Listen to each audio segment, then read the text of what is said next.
Hello friends, आज इस video में हम वैल्यू इन्वेस्टिंग स्ट्रैटेजीज डिस्कस करेंगे। लास्ट वीडियो में हमने समझा कि वैल्यू इन्वेस्टिंग में हम एक स्टॉक तब खरीदते हैं जब उसका मार्केट प्राइस उसकी इंट्रिंसिक वैल्यू से कम होता है, यानी हम तब बाय करते हैं जब स्टॉक्स अंडर वैल्यूड होते हैं। अगर आपने ये वीडियो नहीं देखा तो इसकी लिंक यहाँ है, आप इसे देख सकते हो। आज पूरे वर्ल्ड में इंफॉर्मेशन फ्लो इतना डायनामिक हो गया है कि कोई भी इंफॉर्मेशन हो, चाहे वो इकोनॉमी रिलेटेड हो या फिर company specific information, with in seconds market में इसका इम्पैक्ट दिखने लगता है और स्टॉक के प्राइस में मूवमेंट होना स्टार्ट हो जाता है। क्योंकि जो इंस्टीट्यूशनल इन्वेस्टर्स हैं, जैसे hedge funds, mutual funds, PE funds, endowment funds, insurance companies, इनके पास इंफॉर्मेशन बहुत फास्ट पहुंचती है और इनके पास टाइम और रिसोर्सेज दोनों होते हैं, जिससे वो इस इंफॉर्मेशन को टाइमली एनालाइज कर पाते हैं और इस इंफॉर्मेशन से कंपनी के वैल्यू पे क्या इम्पैक्ट पड़ने वाला है ये समझ के वो स्टॉक्स को सही वैल्यू पे खरीद पाते हैं। वहीं एक रिटेल इन्वेस्टर है जिसके पास ये इंफॉर्मेशन इतनी जल्दी ट्रैवल नहीं करती। इस इंफॉर्मेशन को समझना और उस पर टाइमली एक्ट करना एक बहुत बड़ा चैलेंज है, और अगर मान लो इन्होंने ये सब कर भी लिया तो ये स्टॉक्स तब खरीदते हैं जब वो ओवर वैल्यूड हो जाते हैं। तो मिलियन डॉलर क्वेश्चन ये है कि retail investor under valued stocks कैसे खरीदे। तो इसका जवाब है क्रिएट अ स्ट्रैटेजी। अब किसी भी सक्सेसफुल इन्वेस्टर के बारे में पढ़ लो, सुन लो, सबने पहले अपनी स्ट्रैटेजी बनाई और उसके बाद स्टॉक में इन्वेस्ट किया और यहां से वेल्थ क्रिएट किया। अगर आप मार्केट देखो तो बुल रन में सब पैसे बनाते हैं, पर जब बेयर रन आता है तो लोग पैनिक हो जाते हैं क्योंकि उनके पास कोई स्ट्रैटेजी नहीं होती कि उन्हें तब क्या करना चाहिए, और इसीलिए लोग स्टॉक मार्केट में पैसे डुबा देते हैं। कोई एक स्ट्रैटेजी नहीं है जो सब यूज करते हैं। हर इन्वेस्टर अपने हिसाब से स्ट्रैटेजी बनाता है जो उसे सूट करता है। इसीलिए पहले आप अपना प्रोफाइल अच्छे से समझें।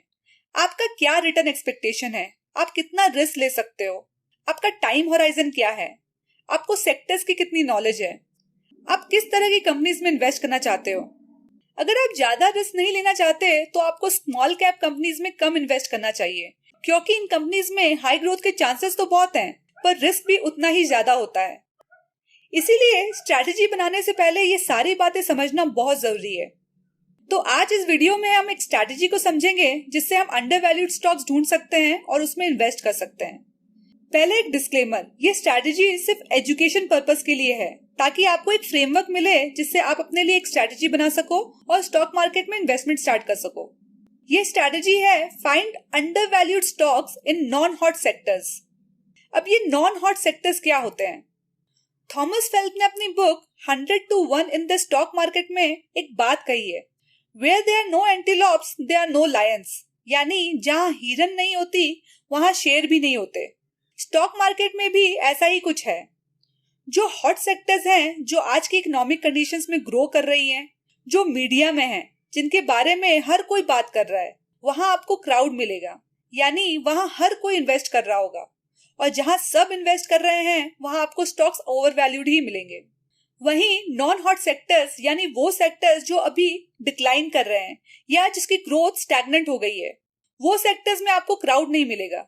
वहां आपको ट्रेडर्स नहीं मिलेंगे, टिप में बाय करने वाले इन्वेस्टर्स नहीं मिलेंगे। कहने का मतलब है जहां क्राउड नहीं होता वहां प्राइस मैनिपुलेशन नहीं होता, वहां सिर्फ सीरियस बायर्स होते हैं जो अच्छे स्टॉक्स अंडर वैल्यूड प्राइस में खरीदते हैं। पीटर लिंच ने कहा है, if you are in the right sector at the right time you can make a lot of money very fast. अगर आप सेंसेक्स का सेक्टोरल परफॉर्मेंस देखो तो 2012 से 2021 तक हर सेक्टर ने किसी न किसी साइकिल में अच्छा रिटर्न दिया है। अगर आप बैंक निफ्टी देखो तो इसने 2012-2014 में अच्छा रिटर्न दिया और उसके बाद सीधे 2019 में अच्छा रिटर्न दिया है। इसके बीच बैंकिंग सेक्टर ने उतना अच्छा परफॉर्म नहीं किया। उसी तरह आईटी सेक्टर ने 2013 में बहुत अच्छा रिटर्न दिया, फिर 5 साल के बाद आईटी ने अच्छा परफॉर्म किया, 2018, 2020, 2021। एक इकोनॉमिक साइकिल में हर सेक्टर अलग अलग परफॉर्म करता है। कौन सा सेक्टर किस साइकिल में अच्छा परफॉर्म करता है ये हम आने वाले वीडियोस में डिटेल में समझेंगे। होप आपको ये समझ में आ गया होगा कि अगर आज कोई सेक्टर अच्छा परफॉर्म नहीं कर रहा तो जैसे इकोनॉमिक साइकिल बदलेगी वो सेक्टर में भी ग्रोथ आएगी और आपको उसका एडवांटेज मिलेगा। अब इस स्ट्रैटेजी को समझते हैं। इसके 4 स्टेप्स हैं। Step 1, identify non hot sectors. Step 2, filter companies based on financials. Step 3, business and management analysis. Step 4, buying and selling decision based on valuation. Non hot sectors identify करने के लिए आप न्यूज देख सकते हो। कुछ सेक्टर्स के बहुत नेगेटिव न्यूज मिलेंगे आपको मीडिया में। मेजॉरिटी लोग आपको इस सेक्टर में इन्वेस्ट करने के लिए मना कर रहे होंगे। आप सेक्टर स्पेसिफिक इंडेक्स को कंपेयर कर सकते हो, जिससे आपको पता चलेगा कि कौन से सेक्टर्स हैं जो अभी ग्रो कर रहे हैं और कौन से सेक्टर्स हैं जो अभी डिक्लाइनिंग ट्रेंड में हैं। फॉर एग्जाम्पल, निफ्टी का सेक्टोरल इंडेक्स देखें तो लास्ट एक साल में एफएमसीजी ने काफी अच्छा रिटर्न दिया है। वहीं फार्मा, रियलिटी और आईटी सेक्टर डाउन साइकिल में है। इस स्टेप से आपको 2-3 नॉन हॉट सेक्टर्स मिल जाएंगे। लेट्स से हमने फार्मा सेक्टर सिलेक्ट कर लिया। सेकेंड स्टेप में हम फार्मा की कंपनीज को फिल्टर करेंगे उसके फाइनेंशियल्स के बेसिस पे। इसे क्वांटिफाई करने के लिए हम कंपनीज को 4 पैरामीटर्स के बेसिस पे फिल्टर करेंगे। First, growth. इसके लिए हम कंपनी के लास्ट 3 साल के सेल्स ग्रोथ को देखेंगे। Second, performance. इसके लिए हम रिटर्न ऑन कैपिटल एम्प्लॉयड देखेंगे, जिससे पता चलेगा कंपनी जो पैसे बिजनेस में लगा रही है उससे कितना रिटर्न जनरेट कर रही है। Third, leverage. इसके लिए हम डेट इक्विटी रेशियो देखेंगे। इससे पता चलेगा कि कंपनी का डेट ज्यादा तो नहीं है। Fourth, free cash flow. ये वो पैसा है जो फाइनली कंपनीज के ओनर्स के लिए बचता है, जिसे वॉरेन बफे ओनर्स अर्निंग्स कहते हैं। इसे मैंने इस वीडियो में काफी डिटेल में डिस्कस किया है। अब हम किसी भी स्क्रीनर में जाके ये सेक्टर्स की कंपनीज निकाल लेंगे। मैंने एक स्क्रीनर यूज करके फार्मास्यूटिकल्स के 172 कंपनीज निकाली हैं। अब हम उन कंपनीज को हटा देंगे जो हमारे क्राइटेरिया में फिट नहीं बैठेगी। कंपनीज जिनका मार्केट कैप 200 करोड़ से कम होगा उसे हटा देंगे। कंपनीज जिसका 3 साल का ग्रोथ नेगेटिव है उसे भी हटा देंगे। कंपनीज जिसकी ROCE 15% से कम होगी उस कंपनीज को हम हटा देंगे। कंपनीज जिसका डेट इक्विटी 0.5 से ज्यादा होगा उस कंपनीज को हम हटा देंगे। कंपनीज जिसका फ्री कैश फ्लो नेगेटिव है उसे भी हम अपने लिस्ट से हटा देंगे। ये सारे फिल्टर लगाने के बाद हमारे पास फाइनली 33 कंपनीज बचती हैं। यानी 172 कंपनीज में अब हमें सिर्फ 20% कंपनी को ही फर्दर स्टडी करना है। अब थर्ड स्टेप में हम इन कंपनीज के बिजनेस और मैनेजमेंट को समझेंगे। आप कंपनी के वेबसाइट देख सकते हो, जहां से आपको उसके प्रोडक्ट्स की अंडरस्टैंडिंग मिल जाएगी। जब आप कंपनी के एनुअल रिपोर्ट्स या कॉन कॉल रिपोर्ट्स पढ़ेंगे तो आपको कंपनी के फ्यूचर ग्रोथ प्लान्स पता चलेंगे। आप कंपनीज के क्रेडिट रेटिंग रिपोर्ट भी पढ़ सकते हो। यहाँ से आपको इसकी क्रेडिट वर्दीनेस के बारे में पता चलेगा, इसके मैनेजमेंट के बारे में पता चलेगा। इस तरह से आप कंपनी के बिजनेस और मैनेजमेंट के बारे में डिटेल में समझ सकते हो। अब based on companies financials and its future growth plans हम 4-5 कंपनीज आइडेंटिफाई करेंगे, जिसको अब हम वैल्यूएशन के बेसिस पे बाय और सेल करने का डिसीजन लेंगे। वैल्यूएशन के लिए हम current market price to book value देखेंगे। प्राइस टू बुक वैल्यू सिर्फ उन सेक्टर्स में एप्लीकेबल होता है जहां टेंजिबल एसेट्स होते हैं, जैसे land, building, plant and machineries, inventories. यहाँ नॉन टेंजिबल एसेट्स काउंट नहीं होते, जैसे ट्रेडमार्क्स, पेटेंट्स, कॉपीराइट्स। इसीलिए price to book value IT sectors में उतना यूजफुल इंडिकेटर नहीं है।